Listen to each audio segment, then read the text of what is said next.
What's up, fight fans? This is Kurt DeVille with Counterpunch Boxing News, and I have some new news concerning Anthony Joshua, Andy Ruiz. Shouts out to everybody that was on the chat. Joshua easily outboxed Andy 10 or 11 rounds out of that round. I might have given him a 1 round, maybe 2, if maybe 3 if I was generous, but for the most part, Joshua just outboxed Ruiz. His game plan was not a solid one. It was a one-dimensional one. I think that he was trying to focus only on one thing for the KO, and he let the fight slip away from him. Joshua made him respect his jab, his power, and his skills. Okay? That's most importantly. Ruiz was looking for punches that he was looking for in shades of the first fight, which they weren't there.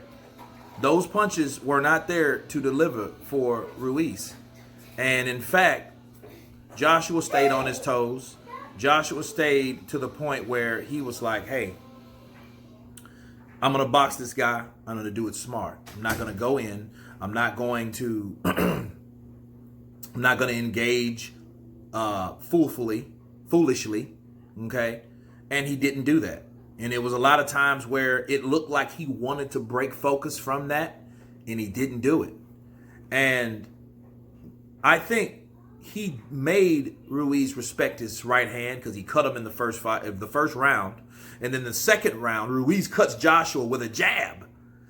So it shows you I see what they were trying to do. Their game plan was, let's come in heavier, because coming in lighter this fast, it makes our fighter sluggish, just like Freddie Roach said. Now, a lot of fighters, okay, it makes them sluggish, okay? I think he was like the perfect balance that night for Joshua, that version of Joshua in the first fight. But when it came down to him coming in at 283 pounds, he was not able to move. He was not able to cut off the ring like he's supposed to. Joshua was able to move because he had lost the weight that he's supposed to. He was able to jab, and every so often he would check hook Ruiz, then follow with the right hand that he didn't see coming. And a lot of those right hands, I know a couple of them dazed him, okay? It got his attention. And it was one of those situations where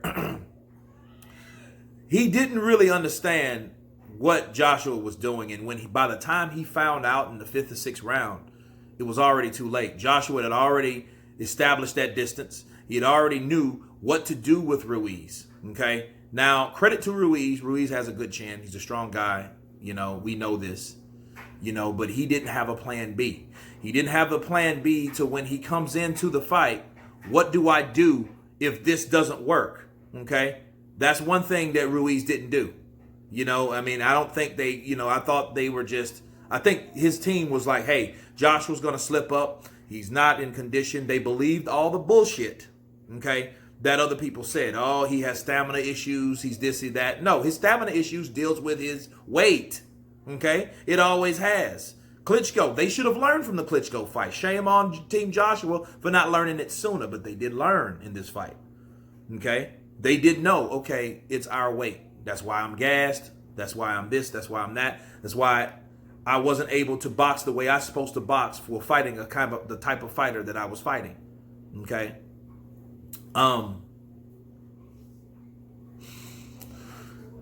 Give Ruiz credit. I give him credit for when Joshua was in an uncomfortable position, he would clinch. Now, Ruiz did start creating a little space to throw that right hand and that left hook, but he never really got off. He threw some decent shots, but none of the shots like he landed last year. Okay, and then he was warned, unlike the first fight, of the behind the head punches. Okay, so that was another factor on how it was refereed, and it was not refereed bad. I can't say anything like that. Okay, that was my concern. This fight was more easily won than Joshua Parker. Okay, Joshua outboxed Andy Ruiz in the second fight, and it looked more decisive than he did with Parker. Okay, so you can't say that either. But I'm really impressed with Joshua, man. He was able to reinvent himself. You know, that's why he said no excuses, because he knows all the people in the past have made excuses. Pacquiao with my shoulder, right? Other people, I wasn't ready, this and that and the other. But then it's one of those situations where he was like, look, I lost. Fuck the concussion, fuck this, fuck that. And honestly, I do think he was concussed now. Now that we're talking about that, he took those over the head punches well. He took those left hooks well. Okay? I didn't see Joshua buckle like he did in the first fight. You see what I'm saying? But then again, he was not stationary like he was in the first fight, thinking he's fucking Colossus and, you know, and he can take any punch that this guy throws at him. He did respect Ruiz's punching power. That's why he fought a particular fight. Okay, so we can't throw caution to the wind that, oh yeah, he was concussed, therefore he can take these punches. Oh, no. Hades, no. I'm not saying that. What I am saying is that Joshua respected his punching power, but he knew from the way he took these punches, he was better in condition, and that was him at 100%. So yes, AJ knew that you can't knock out everybody. Okay, that's not going to work all the time.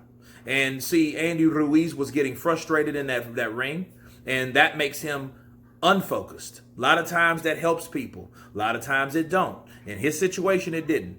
Okay, so he was not the focused guy in the fight. Joshua was sticking the jab. This man won with a fucking jab, people. Here's the sweet science of boxing at its best that we saw today. Everybody was talking about knockout. What was my prediction?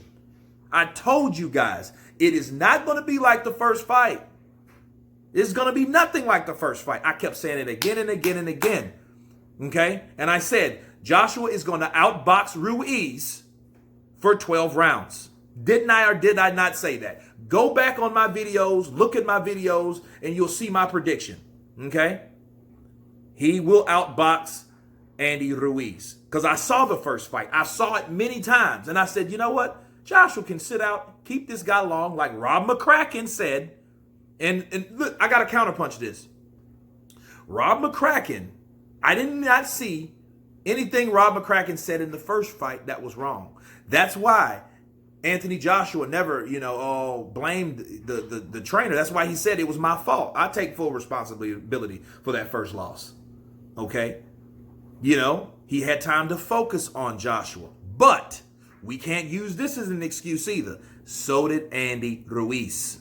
Okay? So let's stop all the bullshit that, Ruiz wasn't ready. Ruiz was way far supposed to have been super ready, according to Manny Robles.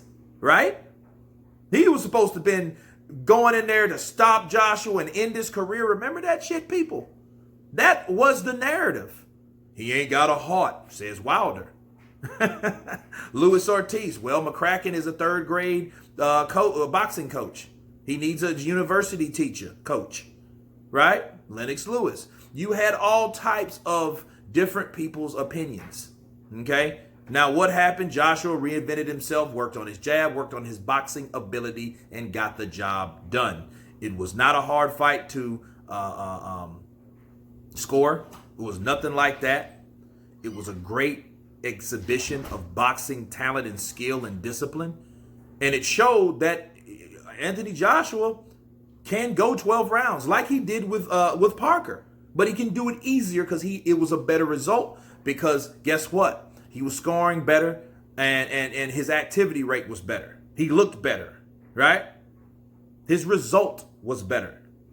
But this was a fight that was very highly anticipated.